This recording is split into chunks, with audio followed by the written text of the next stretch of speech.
Hi, Type and Layout. How you guys doing? Welcome to week 5.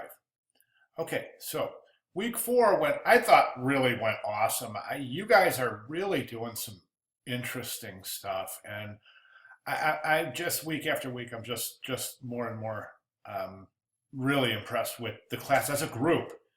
And I mean that not only is everyone doing their work and engaging, but the group itself, the progress of the group is forward progress, and that's just a wonderful thing.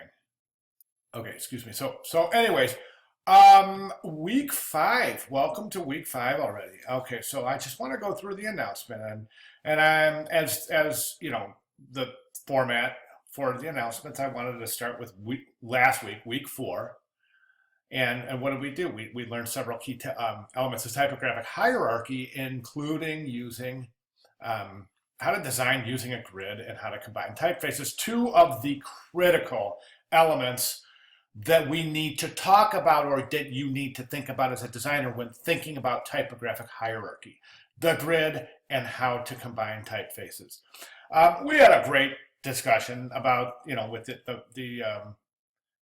um, the critiques, and then this week you're going to put the knowledge put your knowledge to use by sketching ideas for your basic 12-page layout. Now we're going to take this a step further, guys.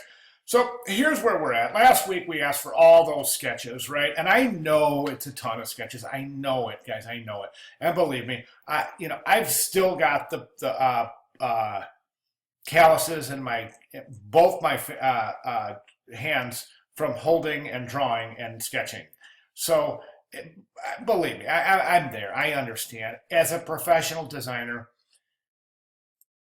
we sketch a lot, um, an obnoxious amount, so to speak. So it's, if you think you're sketching a lot now for this class, it's just a little bit of a taste of what you should expect when you get into your first design job. Okay. So anyways, so we're going to take this week, we're going to take that, and I'm going to go through this again in the steps to success for this week. But this week, you're going to continue to develop design of your 12-page book by taking your best sketch from last week and manually sketching out the full 12 pages. All right, so what does that mean? Last week, I described to a lot of you, most of you submitted the correct amount of sketches, meaning that you gave us 4 6-page spreads. Okay, and that's awesome. And as I described to my recommendations to sketch in spreads, like so. So and that was great. And those of you who maybe fell short on that, I just want you to think about the value of really sketching, of sketching probably more than you need. Okay, that's where your ideas come, guys. Your ideas do not come at the computer while you're moving form on screen. Your ideas come to you while sketching. I promise you, you're going to find out that I'm right. At one point, you're going to find out that I'm right. Okay, so those of you who don't believe in sketching, really start thinking about it. Those of you who do, keep developing it. Your sketching abilities. As a bare minimum, you need to be able to sketch, to communicate to other designers what your intent is in any specific design project. Okay. Okay, so let's go through this right here. Okay, so I have my hit list. I guess any one of these will do, but I have my hit list up here, and then we have some presentation thinking with type. Of course, you guys, this is a great book. If you guys don't love it already, then you haven't been reading it, because I don't know any designer I don't know any designer, first of all, who doesn't own this book. So if you don't get it, if you have the ebook, then get the physical. I wish I had my camera on right now. I would show you my book. It's in tatters. It's got post-it notes, and it's just. I mean, I use it every single day as a designer, and that's the truth. Okay, presentation process, colors and design, and let's just go through it like this. Week 5 overview. I think we saw that. Basically. You know what? I don't want to sit here and wait this. just the overview has the week 5 tasks. So that's all. Okay, so I want you to see this presentation, process colors. This is week 5 presentation.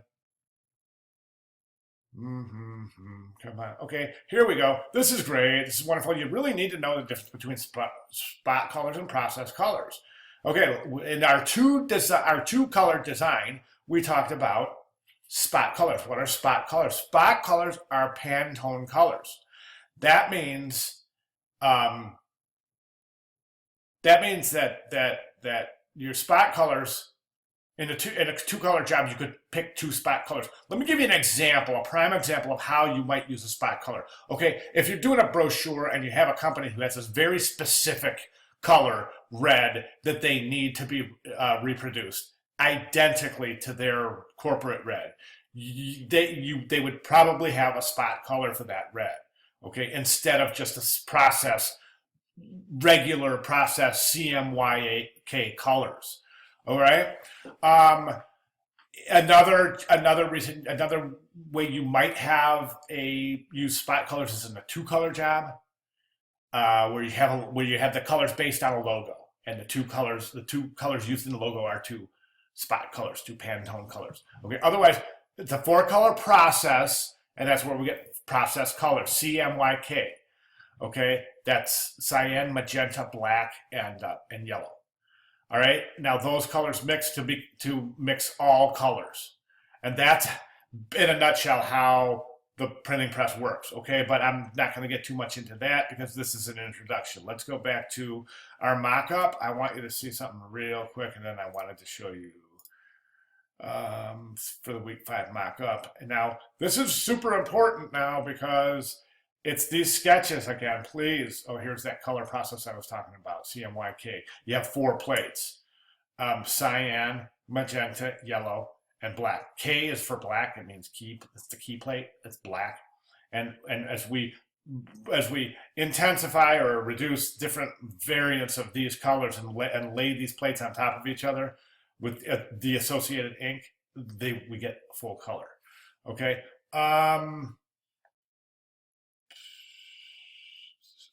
That's all there. Becoming a designer, it's just the discussion. Okay, so and this is kind of what we're looking for your 12 pages. 6 spreads. Okay, so like for instance, this is a spread, this is a spread, this is a spread. So you would have your final 6 spreads, okay? And if you wanted to do it like that, that's fine too. And look, we're not looking for the next world's greatest sketch artist here, just showing intent. And the reason is this, guys, all right? I'm going to tell you the truth. In your first jobs, after you graduate, in your design jobs, you're going to be doing a lot of sketching. And the reason being is because you'll have to have solid ideas ready to present to your art directors before you even go to the computer. And how do you present those?